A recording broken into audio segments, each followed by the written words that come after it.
So we're going to jump in here. Whose plan is it anyway? And we're going to jump into in-law issues. What was it the last time we came together? The issue was the fact that Jacob was going to, isn't it nice to have Cheesy here tonight? Josh looked over right at him, didn't he? Didn't he? And you were called his twin earlier, weren't you? Yeah, isn't that a blessing? You just become right like your father-in-law. That's beautiful. So in-law issues. The last time we were here, we were talking about family issues and how Jacob, he had worked for 7 years in order to get Rachel as a bride, and I don't think anybody's had to do that here, and yet this is what he had to do, and then all of a sudden wedding night comes around, and it's Leah. He's like, whoa, surprise, surprise. Anybody, did that happen to anybody in here? I mean, surprise, all of a sudden, wedding night, oh, it's the wrong person. I married the wrong person. I hope that didn't happen to you. That would be really weird. I think the only problem that would happen to is if there was a twin in the situation. And here we go, back to Josh, all right. But yet there was all these issues, and then there was pregnancy issues of not having children, and then one was having more children than the other, and it became a competition and trying to search for love, and then all of a sudden they said, well, I'm going to have children through my servant. So here, Jacob, take this servant and start having children with that one, and then the other one got jealous, and so she put in her servant and said, here, have some more children with her. Can you imagine the type of familial issues going on in this moment? Well, now we're going to bring in the in-laws. Has anybody ever had problems with in-laws before? I'm not going to put my hand up. Okay, I could actually put both hands up, all right?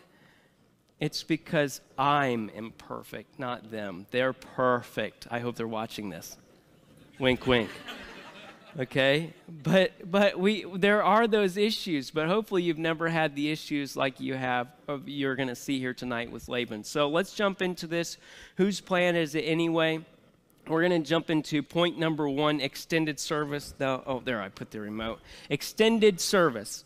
All right, so he's already worked for quite a bit of time for Laban. And remember what God told him in his promise. He said, listen, I'm going to take care of you. I'm the same God of your father Isaac. I'm the same God of your grandfather Abraham. I'm going to be with you. But listen, you need to get back to the promised land. He had given leeway for him to go and to find his wife, but he needed to come back. And that was a stipulation on the blessing here. And so Jacob needs to understand he needs to start moving back to the land that God had promised. So let's jump into verse 25. And we're going to try to breeze through this for the sake of time. And I know it's a little bit warm in here too, so we don't want you to fall asleep, all right? So, and it came to pass when Rachel had borne Joseph that Jacob said unto Laban, send me away that I may go into mine own place and to my country. So all of a sudden Joseph comes into play.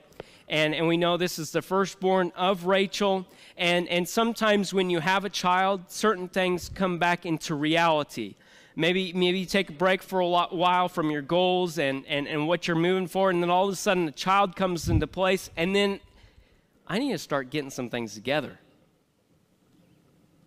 Maybe that's when you start getting life insurance. Whenever you get a child, it's like, oh, wow, I've got another child here. I've got another mouth to feed. You start making some decisions. You start moving forward with trying to look over this, and all of a sudden Joseph comes into place, and he says, I need to get back to my country.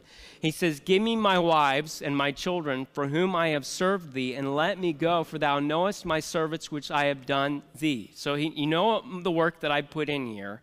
Let us go to the place where we need to get. Verse 27, and Laban said unto him, I pray thee, if I have found favor in thine eyes, tarry. For I have learned by experience that the Lord hath blessed me for thy sake.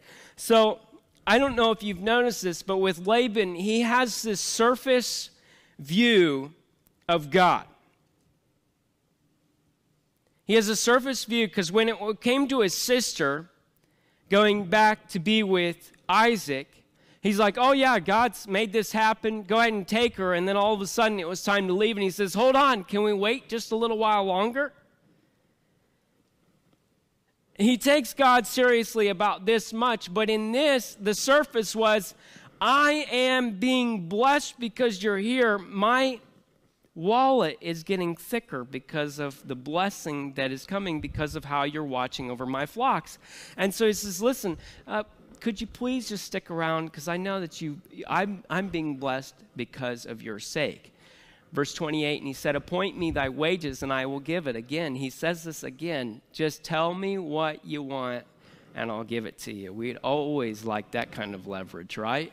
Okay, but you'll notice that later on, when we get into several verses later, you notice that this is a lie. Have you ever been promised something by your employer that doesn't come to fruition? Promised something by a family member that hasn't come to fruition? Does that ever make issues?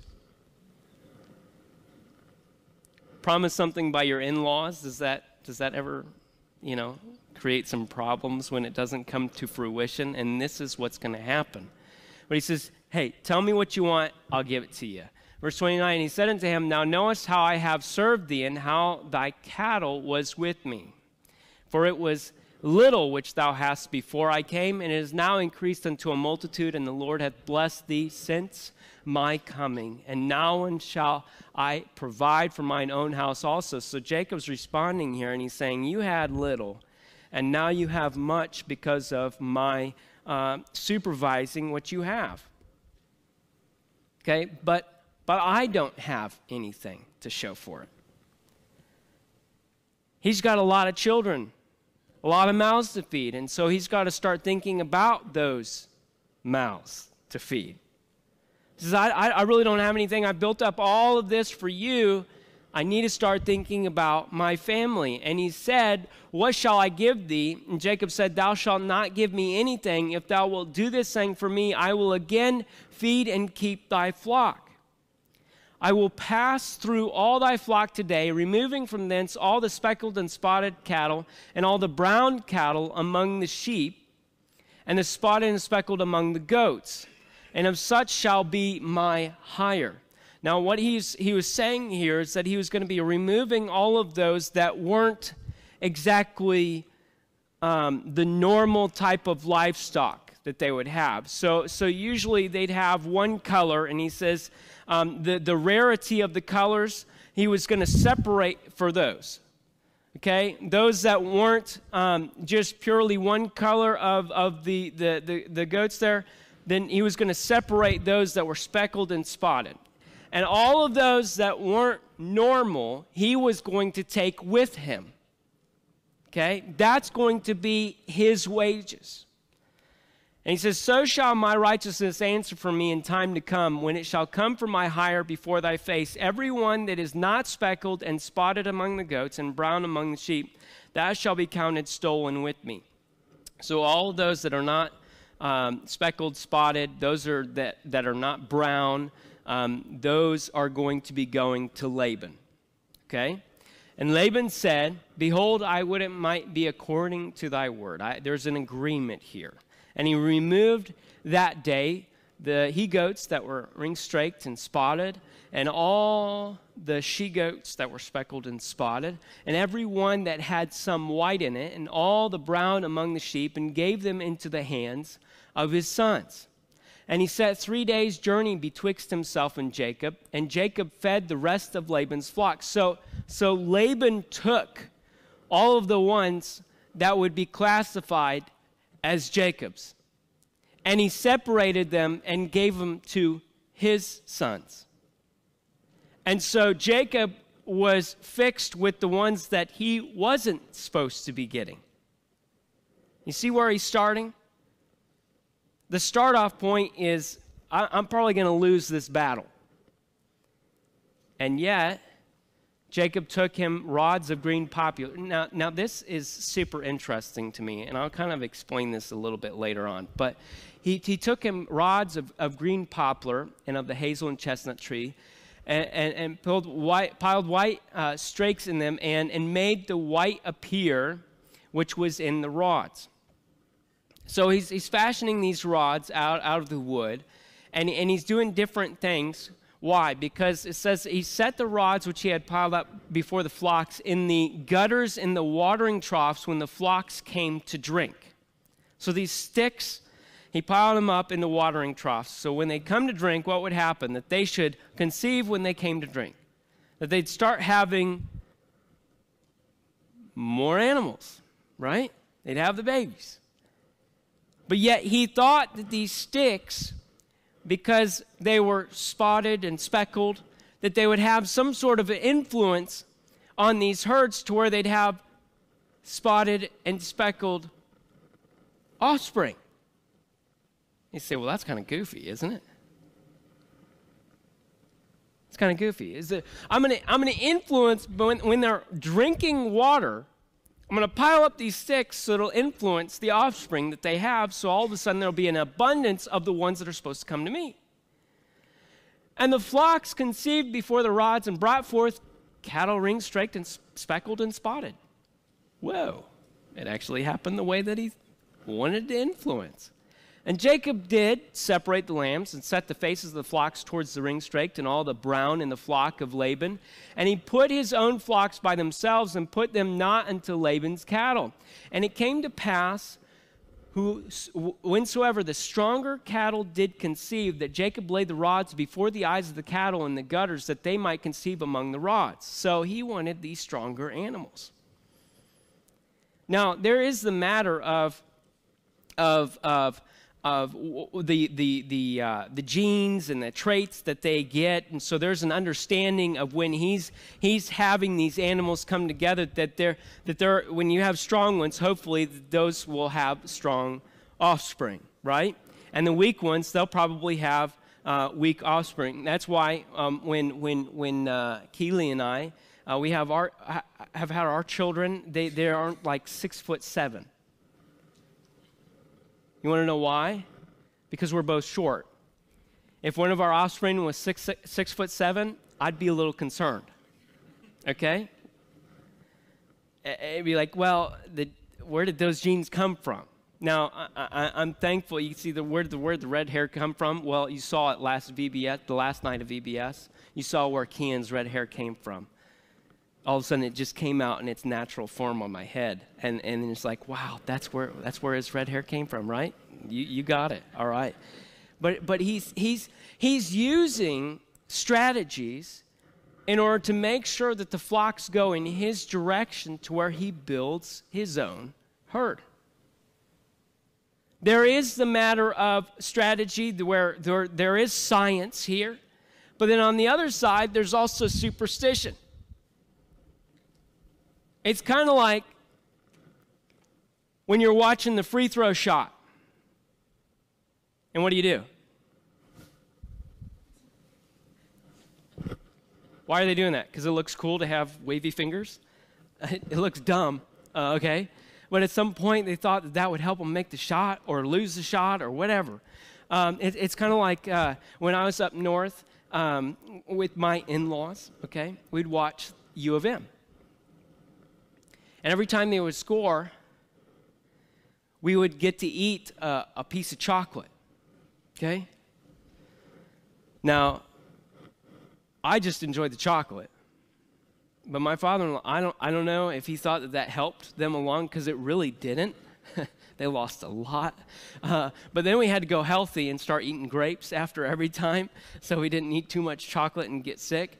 But you know when you get superstitious and all of a sudden you watch people in the crowd and they're trying to do weird things and they only drink certain things when they go to the game, and because it's going to happen the exact way, because we're so superstitious, right? As a people group, and we think that this will bring some good luck. By the way, it's all hocus pocus. I mean, it's not going to help. If you believe that that's going to help your team win, it's not. See, but Jacob did all these things. I mean, he laid out these sticks. Yeah, some of you probably do this. The altar's open later on, right?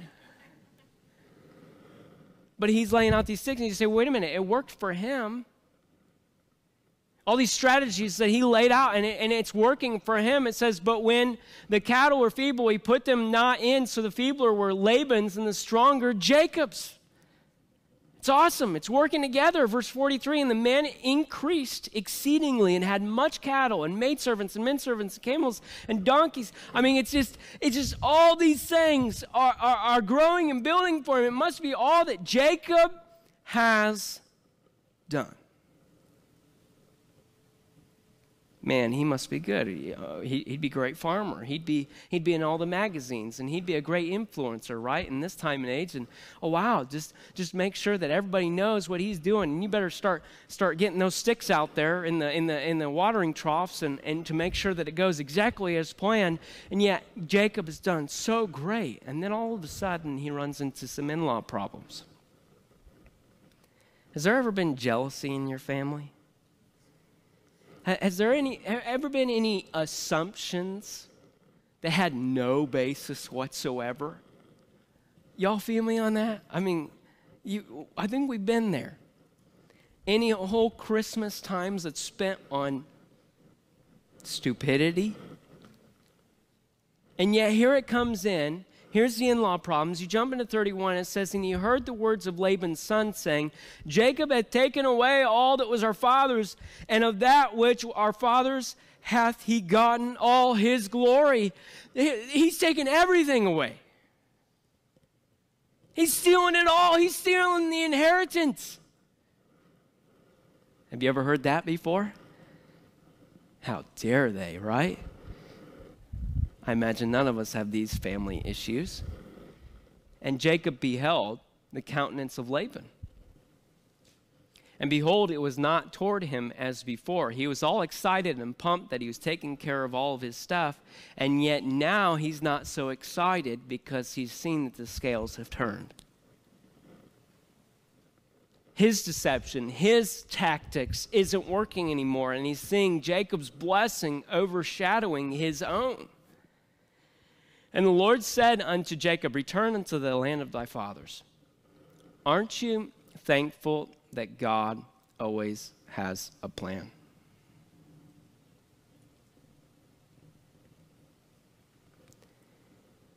When one door shuts, another one opens. I was reading something this past week. It said, when one door shuts, go hang out in the hallway and praise Jesus until another one opens. Because God's going to provide a way. And he steps in and he says, I want you to go back. I want you to go back to the land that I prepared for you. And to thy kindred, and I will be with thee. Wait a minute. Esau is back there. His brother, whom he stole the inheritance from, the blessing from. Esau is back there, but yet God says, I will be with thee. And Jacob sent and called Rachel and Leah to the field unto his flock. Wait a minute, the women are going out to the flocks. Why can't he just come into the tent and start talking to them? Because he doesn't want anybody to listen. Because people tend to have great hearing when they want to listen, right? When there's some news to be heard, all of a sudden they don't need hearing aids. I mean, they just hear everything, right? Verse 5, and said unto them, I see your father's countenance, that is not toward me as before, but the God of my father hath been with me. And ye know that with all my power I have served your father. I've done everything that I am supposed to. And your father hath deceived me and changed my wages 10 times. Remember when Laban said, hey, whatever you want, I'll make it happen? How many times has he said that? Didn't he say that about Rachel? Whatever you want, I'll make it happen? Oh, well, within our culture, we're supposed to give away the first daughter first, because we can't break culture. So therefore, this isn't going to work out. But he's changed it 10 different times. But God suffered him not to hurt me. If he said thus, the speckled shall be thy wages, then all the cattle bear speckled. And if he said thus, the ring-straked shall be thy hire, then bear all the cattle ring-straked.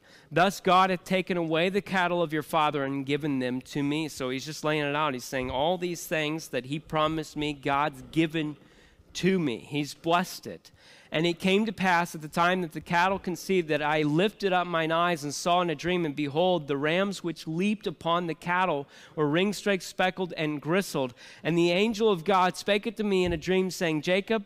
And I said, Here am I. And he said, Lift up now thine eyes and see all the rams which leap upon the cattle are ring-straked, speckled, and gristled, for I have seen all that Laban doeth unto thee. So God recognized the situation and the trouble that Jacob was in, and he stepped in. He took care of him. He says, I am the God of Bethel, where thou anointest a pillar, and where thou vowedest a vow unto me. Now arise, get thee out from this land, and return unto the land of thy kindred. So here it is. He's laying it all out to Rachel and Leah. Now, have Rachel and Leah agreed on anything up to this point? Not that we know of. But Rachel and Leah answered and said unto him, Is there yet any portion or inheritance for us in our father's house? You know, I've noticed something here. I believe that Rachel and Leah have more of a surface level view of God like their dad. Because all of a sudden they respond and saying, well, there's nothing left for us here. So what are they going to do? Are we not counted of as strangers? For he has sold us and hath quite devoured us all our money. For all the riches which God hath taken from our father, that is ours and our children's. Now then, whatsoever God hath said unto thee, do. There's nothing left for me here, so let's go. Listen, I hope that we as Christians, as followers of God, don't say there's nothing left for me, so I might as well follow Jesus.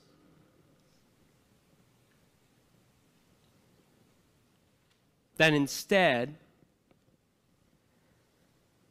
we just say, I'm willing to give it all to follow Jesus.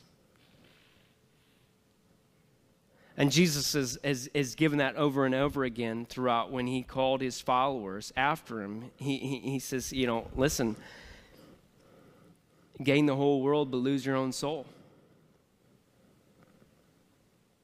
You follow after me, you might not even have a pillow to lay your head on.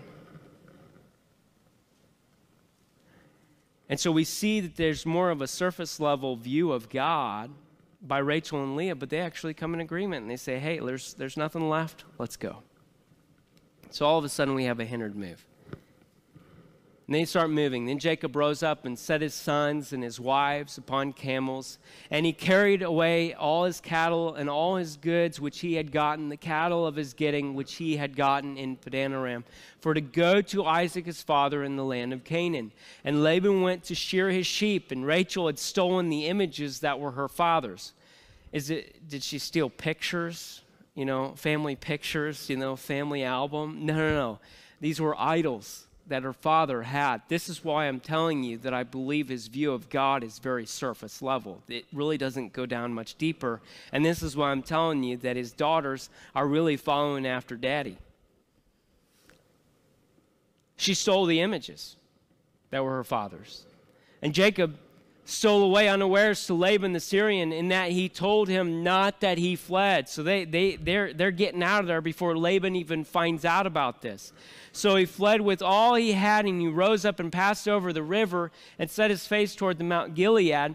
And it was told Laban on the third day that Jacob was fled. So 3 days out, and all of a sudden Laban finds out. And he took his brethren with him and pursued after him 7 days' journey, and they overtook him in Mount Gilead. And God came to Laban the Syrian in a dream by night and said unto him, Take heed that thou speak not to Jacob either good or bad. Here it is that God steps in before he even gets there and says, listen, don't even speak to him good or bad. Here's a warning. By God, this is God stepping in. Then Laban overtook Jacob. Now Jacob had pitched his tent in the mountain. Laban with his brethren pitched in the Mount of Gilead. And Laban said to Jacob, what hast thou done, that thou hast stolen away unawares to me, and carried away my daughters as captives taken with the sword? I hope none of you have had a father-in-law that said that to you. What have you done? You've taken away my daughter away from me. A little emotional manipulation here. Wherefore didst thou flee away secretly and steal away from me, and didst not tell me that I might have sent thee away with mirth, with songs, with tabret, and with harp? Do you think you would have done that? Oh, if only it would just stayed back. I would have just celebrated your departure. He says, and hast not suffered me to kiss my sons and my daughters, thou hast now done foolishly. In so doing, it is in the power of my hand to do you hurt. Has your father-in-law ever said that to you? Probably in jest, I hope. But it is in the power of my hand to do you hurt. But the God of your father spake unto me yesternight, saying, take thou heed that thou speak not to Jacob either good or bad. And now thou wouldest needs be gone, because thou sore longest after thy father's house. Yet wherefore hast thou stolen my gods? So he comes in. He's on a mission to get his daughters, his grandsons back. And yet God shows up and says, don't speak good or bad. And so he goes in and he puts on the emotional manipulation as if he's there for his children, and then throws it back and says, somebody stole my idols. Now, do you get the stupidity of that? Somebody stole my gods. Do you get what he's saying there?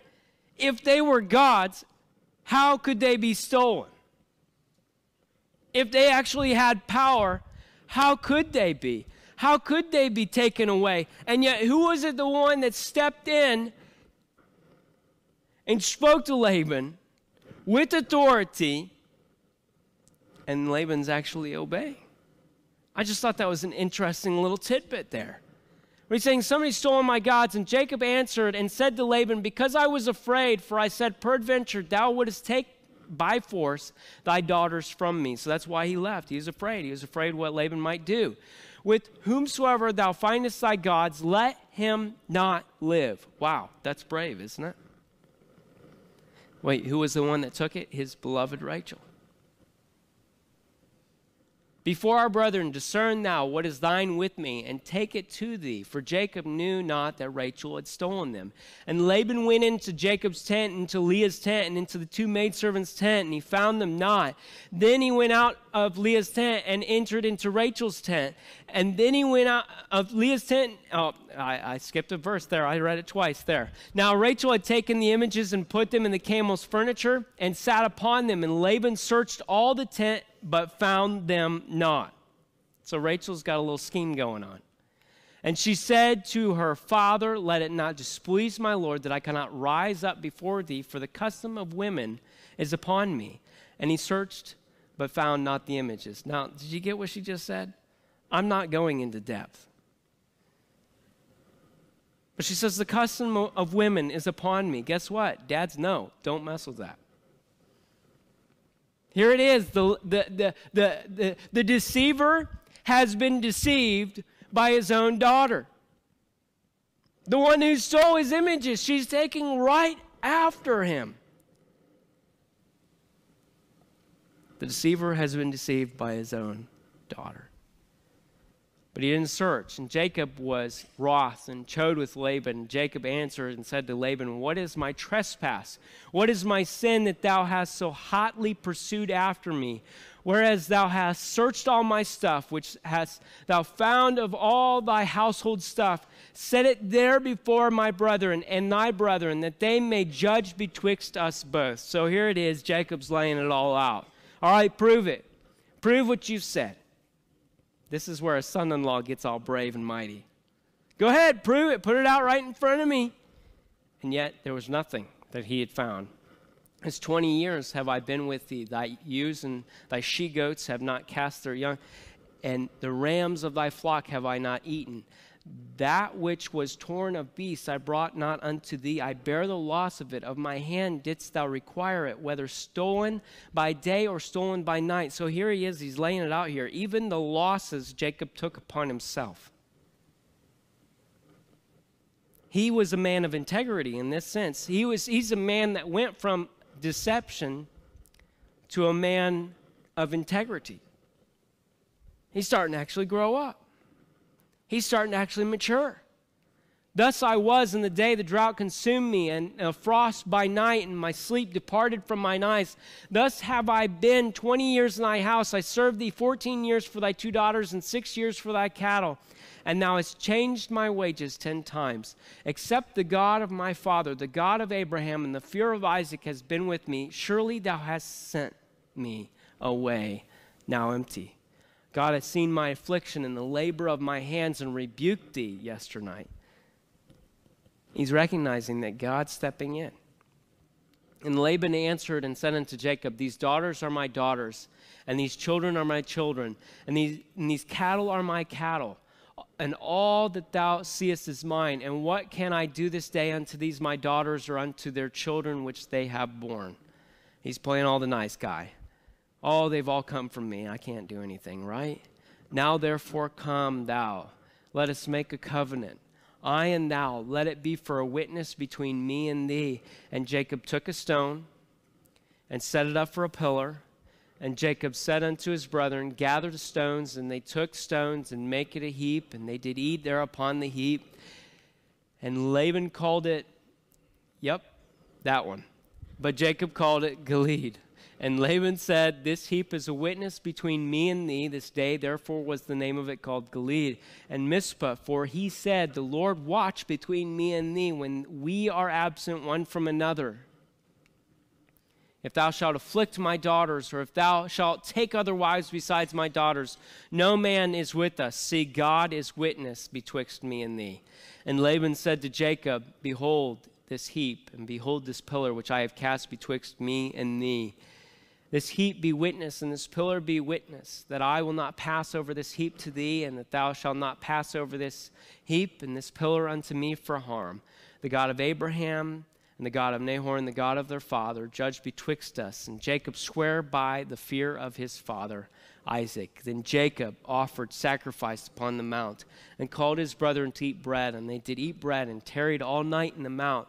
And early in the morning Laban rose up, and kissed his sons and his daughters, and blessed them. And Laban departed and returned unto his place. And so all of that, you finally see them coming together, all of that turmoil, all of that family drama, all of that being thrown out there, and they finally come together and come and find an agreement. Now we can step back, and after all these verses that we've just read through and seen this story, this true story, we can step back and say, wow, how Jacob was a great strategist. He was a great farmer, and he did all these plans. And yet, yes, he went out there and he had a plan, and he strategized with his wives, and they finally came in agreement together, the 2 daughters. And they said, well, what's good for us here? Let's go on and go to this land. Let's do what God wants, right? Let's just go on into this other land. And then they started running. They had this great plan to strategize to get out of there before Laban could catch them, but they didn't quite make it. And then as they were there, finally they were able to work it out, and Rachel here in her scheme and her deception was able to protect her family from having to stay any longer. And then Jacob finally came together, and they made reconciliation, and they made this covenant together between Jacob and Laban, and everything's peachy and good.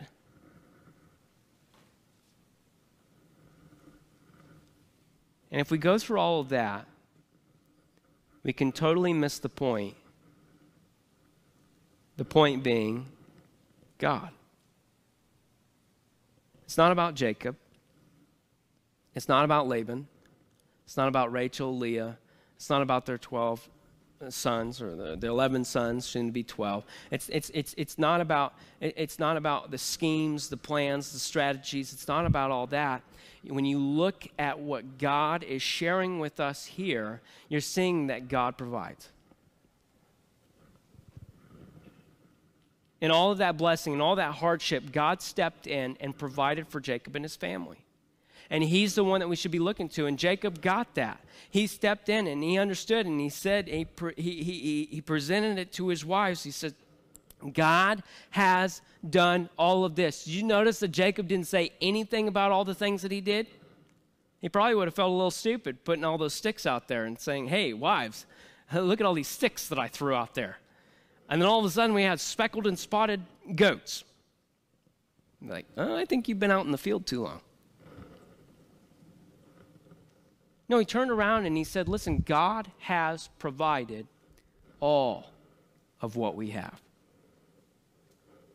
But God also protects. Before Laban even got to Jacob, guess who stepped in? Don't say anything good or bad. And Laban respected that. Laban had that surface understanding of God could wipe him out, and so he better follow suit. And here it is that God is protecting Jacob and his family. But then God also progresses. In the sense that this whole entire plan, God had a plan to get Jacob and his family where they needed to go. And so in all of this, whose plan is it anyway? It's God's. We could sit here in Christianity and lift our fingers and hope that everything works out. Do we do that? No, because that doesn't make any practical sense. Do you know what does make practical sense? Is trusting in the God who provides, who protects, and moves his plan forward. How are you doing that? Where's your faith?